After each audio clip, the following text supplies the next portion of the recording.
안녕하십니까. 송도중학교장 강효석입니다. 오늘은 원도심에 있는 우리 송도중학교가 살아남을 수 있는 방법에 대해서 한번 생각해 보도록 하겠습니다. 제 생각이죠. 이것이 꼭 그렇게 된다라는 것도 보장할 수 없고 이것 말고도 다른 방법이 있을 수도 있습니다. 근데 이제 제가 생각할 때는 가장 바람직한 방법이라고 생각해서 기록을 남기고자 해서 이야기를 하고 있습니다. 일단 오래된 원도심에 있기 때문에 좀 문제가 많죠. 학교가 많고 학생은 없고, 학교가 많고 학생은 적으니 조정이 돼야 되죠. 학교 이전, 학교 재배치가 정답이라는 겁니다. 뭐 이런저런 이유 때문에 정치적인 이유겠죠. 그래서 그걸 허락을 하지 않고 있습니다. 사립학교인 우리가 이사 가겠다고 하는데도 허락을 않고 있기 때문에, 그렇다면 이전이 불가하다라고 했을 경우에는 그럼 어떻게 되냐? 여기서 그냥 사라질 수는 없잖아요. 올해가 117주년 되는 학교인데 살아남기 위한 방법이 뭐가 있을까라고 좀 생각하고 있습니다. 가장 이제 좋은 방법이 이겁니다. 특색 있는 교육 과정을 운영하는 학교로 만들어야 된다. 다른 여타 중학교와는 다른 송도 중학교만의 특색 있는 그런 교육 과정을 운영하자. 그래서 다른 지역의 아이들도 오고 교육적 성과가 좋기 때문에 이 송도 중학교를 보내야 되겠다라는 그런 붐을 일으킬 수 있는 그럴 만한 매력적인 그런 학교, 특색 있는 교육 과정을 만들어야 되겠다는 거죠. 그러니까 말이 특색 있는 교육 과정이다, 특색 교육 과정이다라고 하지만 결국엔 웬만해서는 다 비슷비슷합니다. 중학교, 의무교육기관이기 때문에 특히 그렇습니다. 그러니까 비슷비슷한 거로는 안 되죠. 뭐 동아시아 시민교육 뭐 이런 말도 안 되는 거 갖고도 뭐 인천교육청이 뭐 진행도 하다가 지금 다시 수정했습니다만 뭐 이런 거라든가 자유학기제 이것도 이렇게 결정적이지 못합니다. 자유학년제를 뭐 전문적으로 한다? 좀 그렇잖아요. 통일교육을 전문적으로 하는 학교다? 뭐 교동에 있는 학교가 됐습니다. 그것도 사실 그렇지 않습니다. 그러니까 멀리에 있는 어떤 중학생이지만 학부모 입장에서는 이 학교 보내야 되겠다라고 할 만한 매력적인 그런 특색 교육 과정을 운영해야 된다. 그런 요구에 충족할 만한 그런 교육 과정을 운영해야 된다는 거죠. 그러니까 교육의 본질에 접근할 수 있는 그런 어떤 특색 교육 과정이 필요하다. 또 이런 것도 있죠. AI 시대라고 하지 않습니까? 챗 GTP인가요? 지금 얘기 나와서 좀 전세가 좀 또 뒤집어졌는데요. 또 일대 혁신이 일어날 것 같다. 제가 요즘에 잠깐 얘기하는 거지만 그 얘기하지 않습니까? 싱귤러리티, 특이점. 2045년에 올 것이다라고 예측들을 많이 하고 있지 않습니까? AI 또 GPT 때문에 훨씬 더 가까워졌다는 얘기를 많이 하고 있습니다. 그 얘기는 뭐냐면은 미래 교육에도 부합되어야 하는 뭔가가 있어야 된다는 거예요.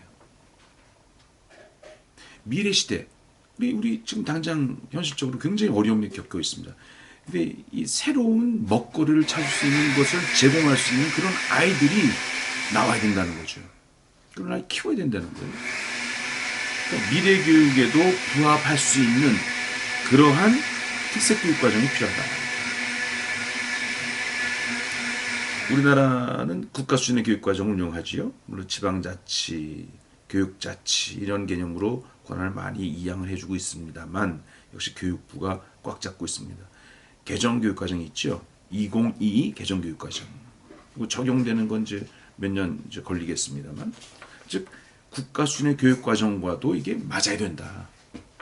거기서 지향하고 목표로 잡고 있는 세계 교육이 가야 되고 대한민국 교육이 가야 되는 교육의 어떤 보편적 목표라고 할 수 있는 것에 부합되는 교육의 본질에도 맞고요. 미래 시대도 맞고요. 그리고 지금 얘기하는 국가 수준의 교육 과정에도 들이맞는 그러한 특색 있는 교육 과정이 뭐가 없느냐. 이걸 찾아야 된다는 겁니다. 만약에 그것을 찾아냈다면 그것을 우리 학교에 적용하자. 그렇다면 송도중학교의 미래는 밝을 수 있지 않겠느냐는 거예요. 시설이 낡습니다. 낡았습니다. 60년 됐습니다. 본관, 병관. 화장실도 1층에만 있습니다. 물도 없고요. 뭐 춥지요. 난방도 엉망입니다. 그럼에도 불구하고 우리 학교가 매력적인 학교가 되려면은 이런 시설민적인 면에서 접근해 들어가는 건 말도 안 되는 거고요. 뭐 공간 교육이 어떻고 얘기한 그건 본질 외적인 겁니다.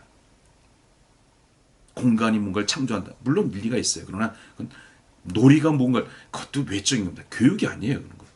교육의 본질에 부합하면서 부수적으로 그런 것들이 나와야 되겠죠. 그런 뭔가를 찾아야 된다. 그게 있느냐? 저는 있다고 봅니다.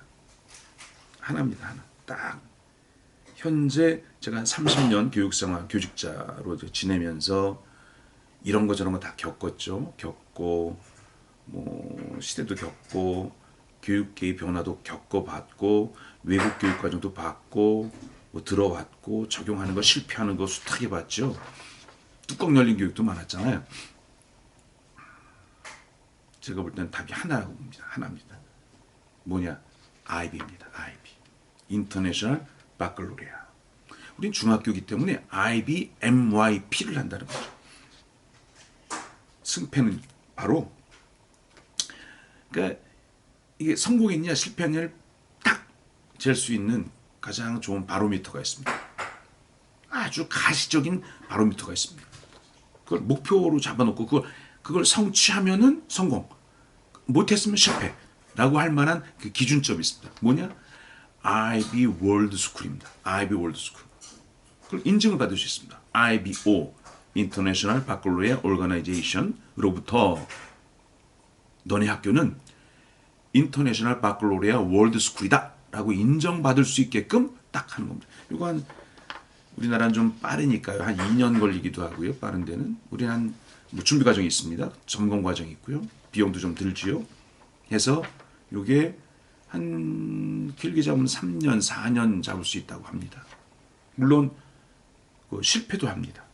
너네 학교는 도저히 안 된다라고 해서 IBO로 인정 안 해주는 학교도 있습니다. 근데 우리는 할 수 있다는 거죠. 특히 송도중학교는 사립학교입니다. 공립과는 좀 다르죠. 우린 나름대로 독자적인 교육 과정을 꾸려 나갈 수 있다는 겁니다. 물론 교육청의 지원을 받아야 합니다. 법인, 재단 쪽의 지원도 받아야 합니다. 그러나 우리가 만약에 이런 명확한 목표를 IB, MYP, 미들 이어스 프로그램이라고 그래요. 중학교 과정. 이거를 IB 월드 스쿨로 인정받을 수 있는 학교로만 간다면 제가 볼 땐 속된 말 쓰죠. 정말 싫은 말인데 대박 납니다. 대박. 이게 만약에 인정이 되면은 서울에서도 많이 올 겁니다. 수도권이지 않습니까? 인천, 송도에 있는 사람 막 옵니다. 일로 이 학교 보내겠다고. 지금 IB에 대한 인지도가 굉장히 넓어져. 제가 한 7, 8년 전부터 관심을 가졌었는데 그때에 비해서 IB에 대한 인지도가 굉장히 넓어졌습니다. 학부모 중에 IB가 이거 필요하구나. IB에서 지향하는 목표가 이게 우리 교육에도 필요한 거구나. 내 아이 이렇게 키우고 싶구나. 라는 그런 학부모들조차도 많아졌습니다. 교사들도 많아졌고요. 그래서 드리는 말씀이고요. 자, 일단 여기까지만 말씀드리고 2편으로 다시 세부적인 내용 말씀드리겠습니다. 정리하죠. 우리가 지향할 수 있는 우리 송도중학교 살 수 있는 길은 IB, MIP 학교로 IB 월드스쿨로 인정받는 것. 그거를 구체적인 목표로 정해놓고 나가자. 그러면 송도중학교는 이전하지 않아도 살 수 있을 것이다. 물론 이전해서도 가능하다는 겁니다. 굉장히 중요하다고 저는 생각하고 있기에 이런 말씀을 간곡히 드립니다. 잠시 후에 2부에서는요. 그러려면 어떻게 해야 될 것인가. 즉 IB 월드스쿨로 인정받기 위해서는 현재 송도중학교는 어떻게 무엇을 준비하는 것이 필요한가에 대해서 제 고민을 좀 말씀드릴까 합니다. 아무쪼록 우리 후배 선생님들이 좀 참고해서 송도중학교의 미래를 좀 117년의 학교가 217년이 될 수 있는 학교, 인류 역사에 보탬이 되는 학교가 됐다라고 하는 그런 거창한 좀 그런 안목으로 학교를 만들어 주시기 바라겠습니다.